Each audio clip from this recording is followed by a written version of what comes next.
Hi, this is Jason from Sweaty Heroes Comic Bargains.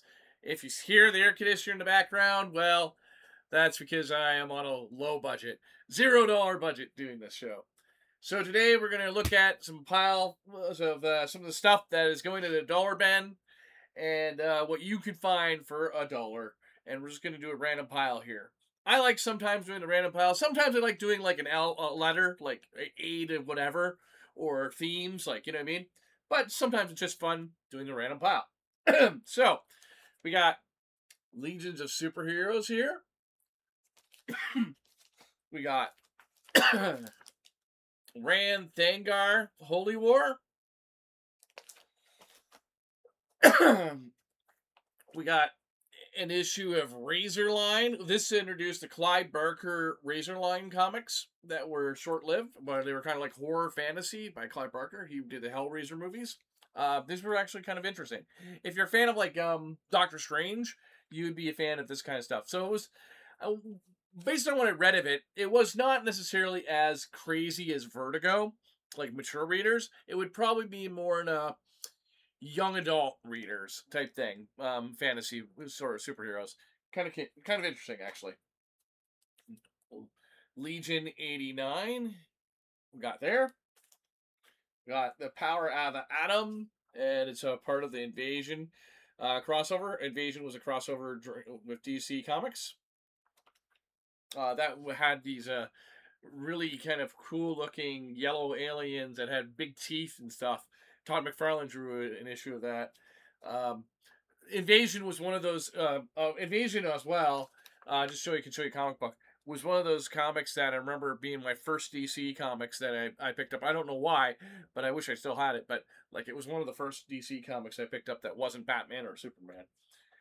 Um, and there we have Connie Comics, Cyber Rad, Neil Adams' comic book universe existed before Image. And I say that in the sense of like Neil Adams and other creators had creator-owned properties before Image. That's what I mean in context. Here's the Legend crossover. Cosmic Boy. Cosmic Boy is one of the legions of the superhero. This is called Heroes and Legends, and so it's like a Marvel book. And this is a gatefold cover. There we go. And there's art by all kinds of people. Sal Buscema, John Romita Sr., Steve Ditko, Gene Colan, Ron Friends in this issue. This is New X-Men. I'm Canadian, but I'm not really a big fan of Captain Canuck, actually, to be honest with you. Captain Canuck has only had a limited number of run. Technically, he was created first before Alpha Flight, but I just prefer Alpha Flight. Classic X-Men, I had these backup stories that were kind of interesting that was set in that time period. It's kind of untold tales type. But they were reprints of the original X-Men, and so because those stories had a smaller page count, they did that. This is Justice League International, and Dan Jurgens wrote it, who did the Death of Superman. This is an interesting find, G.I. Joe. It's interesting to me because Image had the G.I. Joe license. Let's look at and see when this license was. Oh, too many stickers here. And then this is from 2002. But G.I. Joe has been published by Marvel, been published by IDW, and other Dark Horse at one point, I think. And then now in 2026 has been published by Image Robert Kirkman Skybound imprint. So this has nothing to do with that imprint, the Energon universe, or the real American G.I. Joe continuation of the Marvel comic book, which eventually did come back, right, under different publishers. This was kind of cool. Gene Roddenberry's Lost Universe is one of the sort of Gene Roddenberry after his death kind of storylines. Very similar to Andromeda, I believe.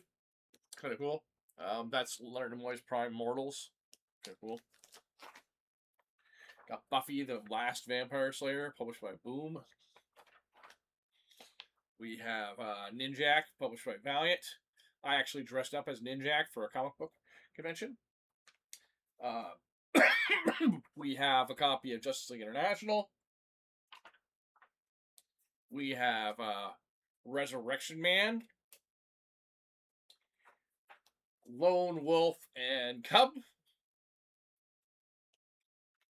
52, the miniseries, which lasted 52 weekly issues. This was a lot of fun when I got it weekly. Really focused on all the in between characters besides Batman, Superman, and the Justice League, and it was a good way to like introduce yourself to the DC universe. And what they did is that these 52 weeks kind of filled in a bridge, whereas the rest of the DC universe went 1 year later, so that could be a jumping on point for everybody. So, but it was a fun series. And supposedly Batman and Superman and Wonder Woman just took a break for a year, which is kind of silly. Hawk World, Flight's End, which is probably a nod to Night End, but Hawk World, John Ostrander doing that. And then we have Chuck Dixon Robin issue, but like 171. Justice League, DC Rebirth era, Max Lord. One of the Secret War crossovers, Korvac. This is actually, I believe it was a gold edition of Second Life of Dr. Mirage that I got when I dressed up as Ninjak, which at the time was worth between 20 and $50, and I traded it for the Return of Superman trade paperback, which is like this thick. You know what I mean?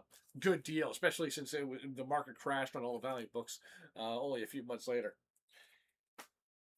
And then we have, we'll end it with a couple more. We got Salvation Run, Bombast, and for this video, I will end it with Harbinger. So that's it for today, and I'll show you another pile afterwards. Okay, thanks. Bye.